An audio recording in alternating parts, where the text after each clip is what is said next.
crappy background, or be my, No, should I lean so no. that I can have the tree in? You should go like this or like this. Mhm.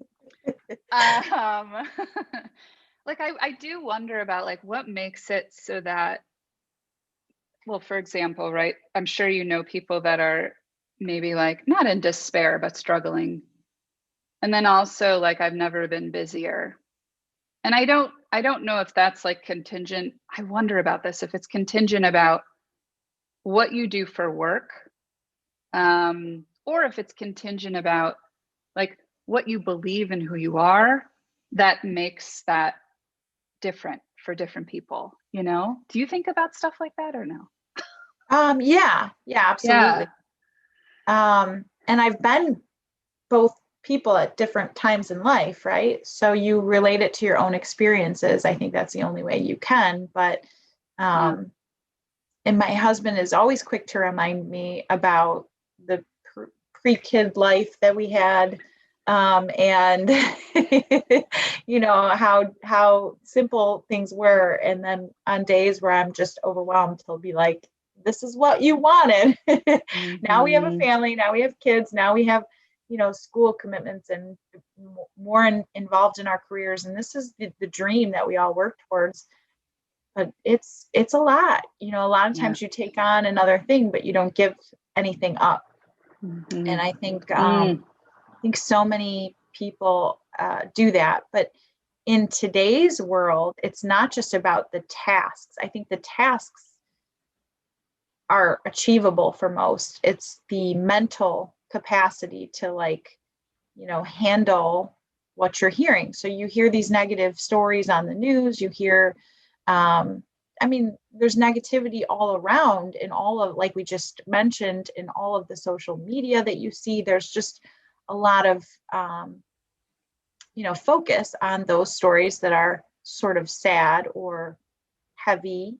Hmm. And I think that people have absorbed that, and it's starting to hit close to home, right? They have family, extended family, friends, colleagues that are going through trying times or have some type of personal impact that looks or feels a little bit like the news story they saw. So, Hmm. because it's so close to home, it weighs even heavier. Yeah. I was thinking about, we had this great exchange in response to, well, in response to getting to know each other, frankly, but really in response to this idea of motivation. Mhm. And let me ask you sort of, what are you finding is driving you toward, even when you probably look ahead at your calendar every day and you're like, okay, here we go. Yeah. How, and I think like that's one way to talk about motivation, but what we were sort of exploring was like sustaining motivation. So not having it necessarily come in fits and starts, but having it day over day, sort of like be the fuel that you run on. What does that look like for you? Like, what's your fuel? How are you staying, as just as a singular leader? And we'll talk about teams in a second. How are you staying motivated? uh, well, for me, I'm driven to keep, I think it's all about that purpose, right? What is your purpose? And having that inner guide around what is my purpose each day. So whether that's, and for me, it's partially, my commitment to my family and being a great wife and mother, and, committing to my son's learning and growth, and even just our family and bonding with our nieces and nephews and all of that, right? And then also my other purpose is really caring and looking out for all of the people I work with. They're my extended family. They truly are. I care deeply about every one of them, and I want them to grow. I want them to feel supported. I want them to find success, whatever measure that is for them. And that means I have to be a good coach. I have to be a good leader. I have to show them my care and concern and my vulnerability, to be real with them and connect with them, and get them to understand my purpose is almost their purpose in many cases, right? So knowing those two things, you prioritize every day the weight that you carry on your shoulders on, is the weight enough to stop me or get in the way of me trying to achieve that purpose, right? And it has everything to do with emotional intelligence, right? It's something that is not granted to you at birth. It's a skill and something that you have to consciously think through, right? How much weight am I going to give this emotion at this point in time, knowing I'm on this journey? And if I give too much weight to this emotion, it could take me off course. Mm-hmm. So it sounds like, right, you've been working at developing this skill in the years you've been a leader. Yeah. Then, March happened, and, the EQ that you may have developed, I think leaders had a choice. It was like double down on our purpose, or kind of get lost. And we were saying, like, you've been stymied, you've gone through, difficult parts of this. For sure. How has the need to tend to the emotional experience you're having and the one in front of you with your team, how has it changed? What are you finding in terms of what it requires to get that fuel going, Yeah, it requires more. I mean, no question about it. So one thing I think I've grown in tremendously this year, and I have a lot more work to do, of course, but is my vulnerability, and really, really understanding how I need to not only handle my emotions, but I need to share them, and ask about them more and have more dialogue about it. That's not my comfort zone. It's not my safe space. I'm really more about, let's talk about what are the commitments and get to the tasks and create our expectations and accountabilities. And certainly I do have personal dialogue with every one of my team members and build rapport, but just asking and talking about emotion is not, has not been probably part of my routine on a consistent basis as it is now something I am working to achieve, because that's that mental wellness is an important part of the motivation factor. And if they're not able to articulate their mental state, I could miss something important. And all the tasks and lists and expectations and accountabilities don't matter. Yeah. Oh, amen. How do you do that? So I'm imagining you have one-on-ones, you have team meetings. How do you do a temperature check on where people are? Like, what does it actually sound like or look like when you do that? It starts with that rapport piece, right? So, I'm thinking about a one-on-one type conversation. So you're always going to have that rapport conversation first before you really get into the nuts and bolts of what you're hoping. You have to, ask about how was your weekend, how's your family, and it's further. I'm taking it further with conversations before, and not just do high level, tell it, move on. It's taking it a couple questions deeper to really understand what's going on with their home life. I think that's a starting point, even when I'm out. So I have, two different views to interact with colleagues on. I have colleagues that I interact with that are they're in a virtual setting and we interact kind of like this. And then I have colleagues that are in a retail setting. They're essential colleagues, and they're frontline heroes in my mind, and many others that are, face to face with customers. And so even when I'm in a branch setting or in a retail setting, it's still starting that conversation with not like, asking them about their customer traffic, still going back and saying, tell me about your family. And I don't think you can underrate that at this point in time. You have to spend the time talking about them and their personal life and what's going on far more than I ever have. Yeah. So when you, for sure, and I think that level of rigor, like I said, in some ways, I hope doesn't change after COVID is done, right? Like that ability to sort of care and connect is the fuel that is sustainable. And it sounds like you have a very intentional practice around it. Because I think the other mythology is like, well, it'll just work itself out. We have work to do, and that can wait. And that's kind of what brought us to, this conversation today. We were talking about, of course, we've talked about you individually and motivation. By the way, before I get into motivating teams, tell us how many, so you have these two ways you interact with the people that work under your purview. How many people is that, and how spread out is it? What does it look like for you to manage on a day-to-day basis? So right now I have 7 direct reports. And those direct reports each have somewhere between 10 to 14 offices that they support. So in total, in my extended sort of reporting structure, I've got about 500 that I connect with. And so you can see how you're not interacting with that many of the, you only get a couple times that you're interacting one-on-one with those 500. My 7 every week, of course. But beyond that, you only get a couple times throughout the year that you're one-on-one interacting with them.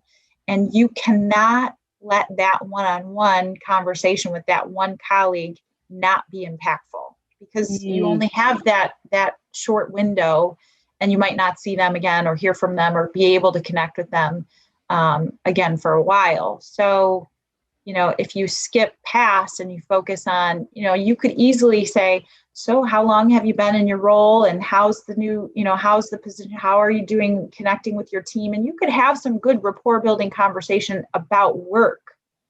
But I think if you don't start with them personally and then their family in today's world, and with the mental wellness that's going on, it shows maybe a lack of care for the reality of the environment we all live in today.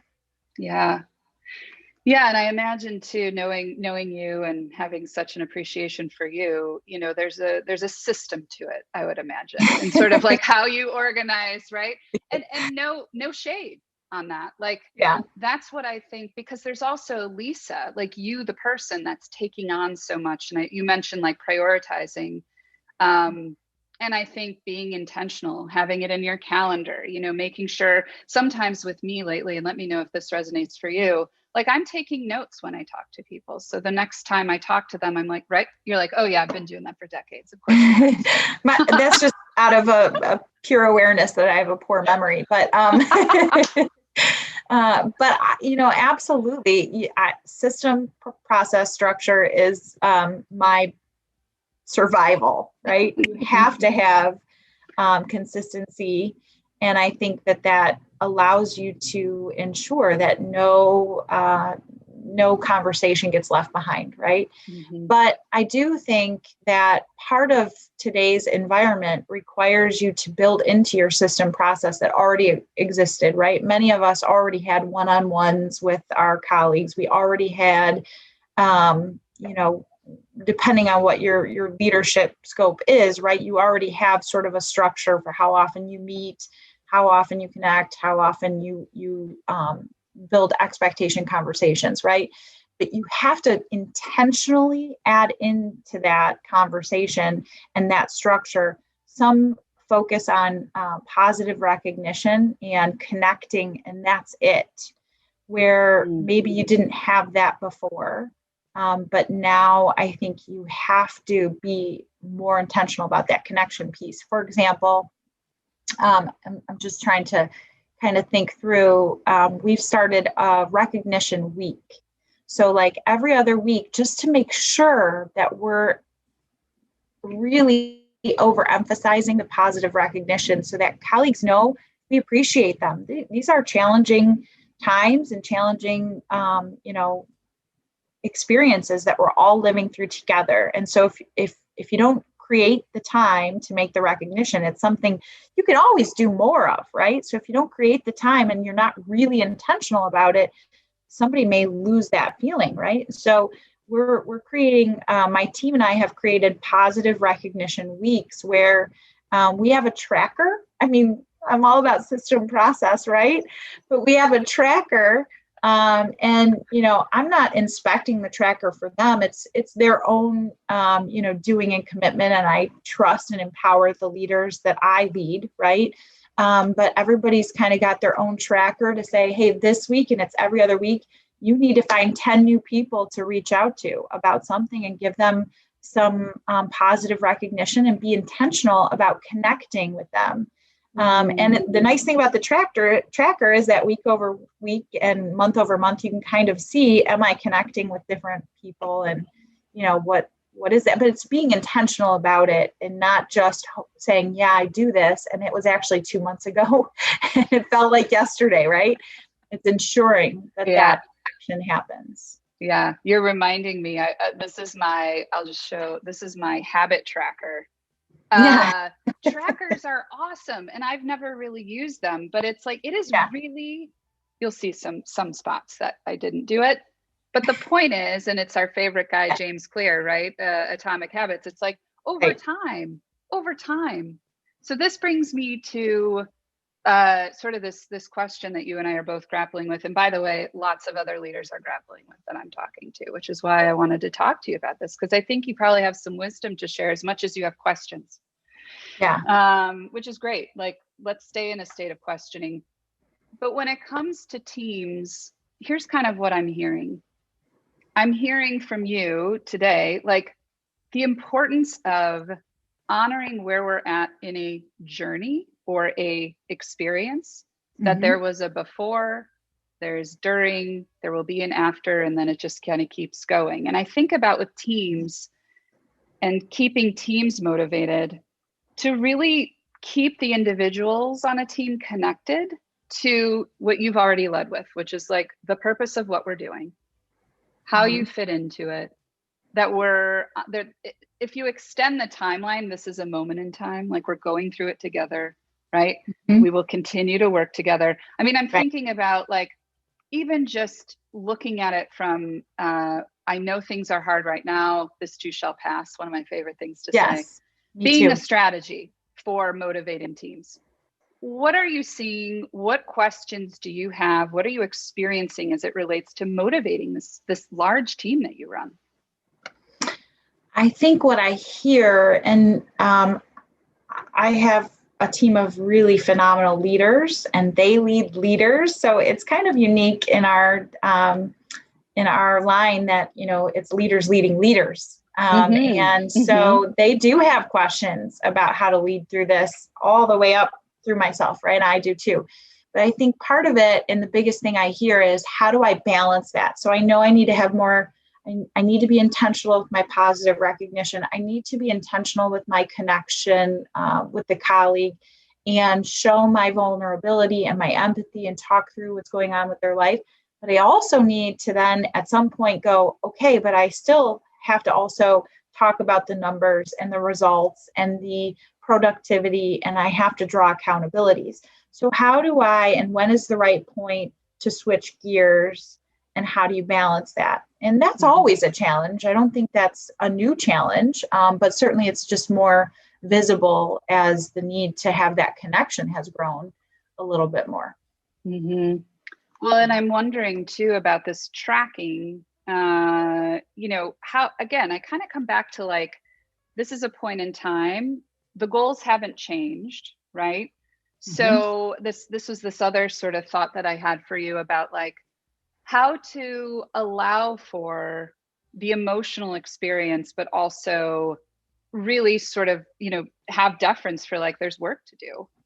And it sounds like you're doing some experimenting with, like, how to weave that into meetings and interactions.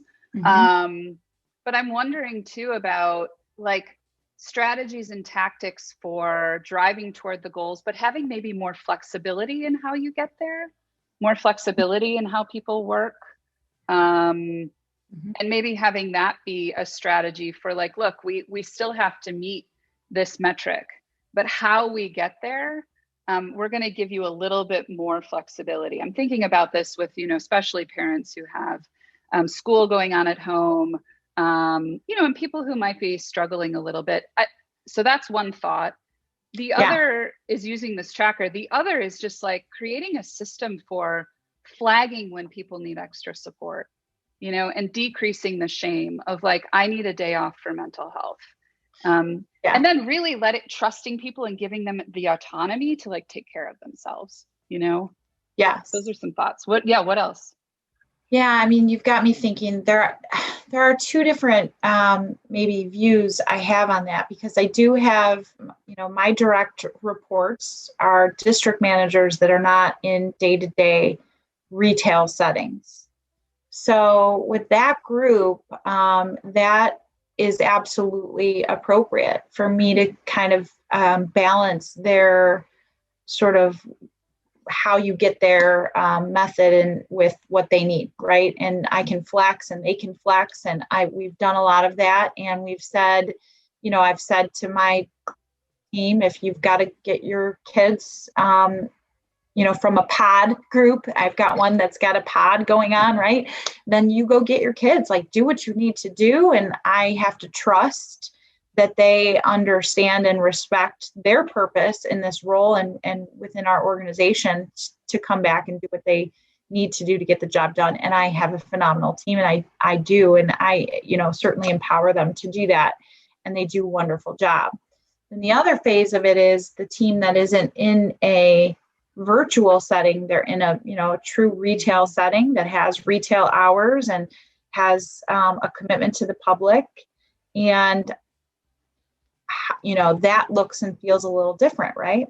Yeah. Now, I will say, I mean, I work for a phenomenal organization. Huntington Bank is just truly committed to caring about their colleagues. So I've been with them for 18 years, not by accident, but by choice, because I couldn't be more proud to work for a company that cares about their colleagues. And they have done everything they possibly can to flex to the needs of what's going on, meaning, and my team and I talk all the time. If we've got a colleague who has a need where every Tuesday I need to, be working, I can't work that day, I need that day off because of the child situation that I'm balancing, and I've got this pod, but I've got to cover Tuesdays or whatever it might be, where I can't get childcare that day, or we flex. And we figure out a way to make it work. And it's not ideal, and it's not maybe long term that we can do that.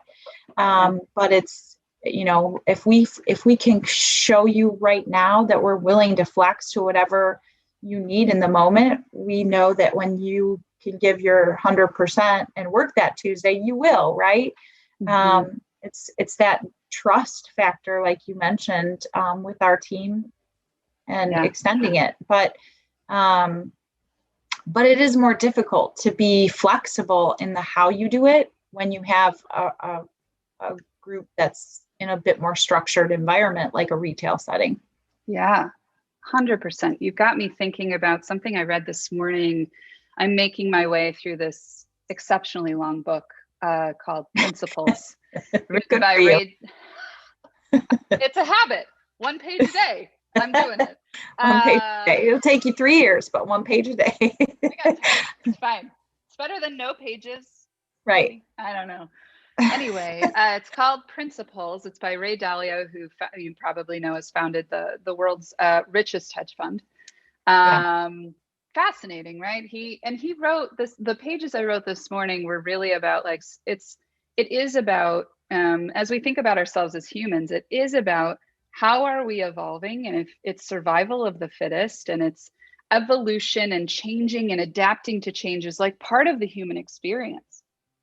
And, we are only as good as the group, like taken individually, our contributions, and this is sort of morose, but it's like, they're not that significant. right? Like, but in aggregate. And I was thinking about at the retail level, just thinking about like what attachment those frontline essential folks feel to, Lisa and to Huntington in a bigger way. And really having to take a look at their role and reimagine like how important it is for the people who come into the bank. Oh, yeah. May not have interacted with anyone else but their spouse, partner, or nobody, right? And I'm sure your frontline folks are like, I can only imagine how wonderful they are.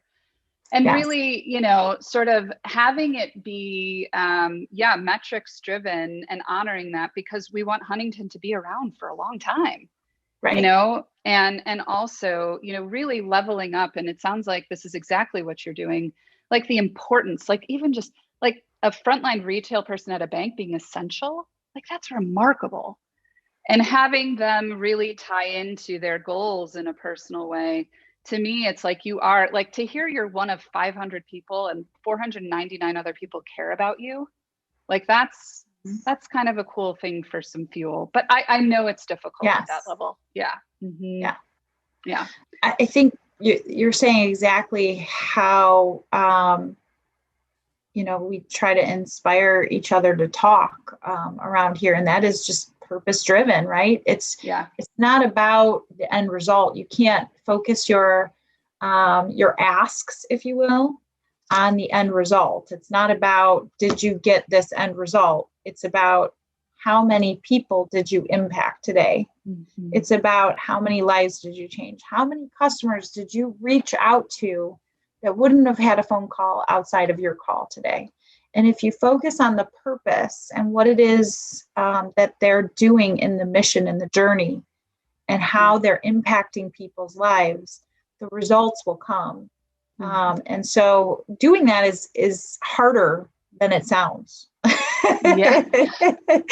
Because really thinking through, that impact that people have and how it connects to their individual purpose and their motivators takes some thinking. But I do think it's important that people can connect what it is that they do every day and why they're coming to a job every day to their bigger purpose. And if you don't help them to do that, that's the the difference maker in motivation. Yeah, totally. Well, I could talk to you all day. Clearly. I wonder if you can leave us with, part of me wants to hear, this is so selfish, wants to hear like a story you've heard of an essential Huntington Bank employee connecting with a customer that had sort of a purpose. I know, right? So can you leave us with like some hope a little bit around that?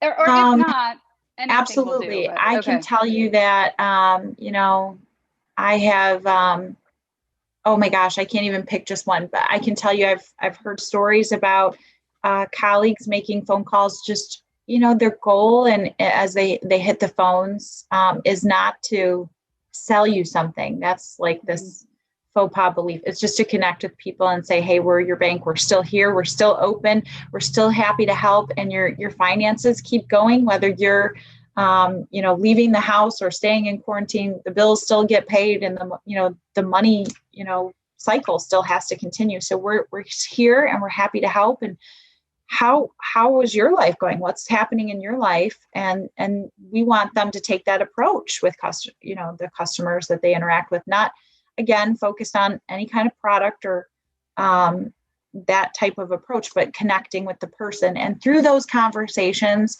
we've learned so many things. Number one, I can tell you there's a ridiculous amount of stories I've heard about customers that haven't left their house or that are sick or that, have had issues in this time and couldn't get to family members or couldn't get the help they need. And so many colleagues have kind of taken up fund and gone and brought groceries and dropped them on the doorsteps of some of that's their community and their customer base is their family. So they take care of them in that way. And then on the opposite end, I hear about customers connecting with businesses that are, as you know, going through really trying times and asking them, what can I do to help? Let's talk through it. And I want to support you. And they've gone through the PPP process and lending process, which was, life-changing for some of these small business owners, and through this time at least. And I just, I even heard stories about, colleagues that have gone out of their way to make sure that they helped get a wire transfer done, and make sure that goes through, so that PPE equipment was purchased for a local hospital. So, I mean, you pick the kind of impact. I could probably come up with a story about each one of them, because they are truly making a difference every day. Thank you for that. It gives me, and I'm sure it'll give a lot of people, just hope for, we're grappling with the questions. We're grappling with motivation. We're grappling with so much as we evolve. I think that's what we're experiencing right now, is change and evolution, and like getting ready for the next thing that will confront us as businesses and individuals. But that fundamentally, like the one-to-one, I just can't underemphasize it. Can't. It's so important. So thank you for leading that way. And thank you for sharing part of your experience with us, and me. I mean, there's us, but there's also me. Hey, and I'll take any more ideas. This is challenging times. And I think, we all have to sort of put our creative hats on and try to think of things differently, and it'll make us better in the long run. Yeah. Amen. Thank you, Lisa. Thank you. I really appreciate it. I feel like we should host our own show. Right.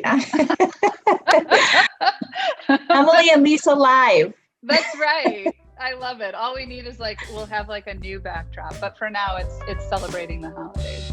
Yeah. Thank you again. Talk to you soon.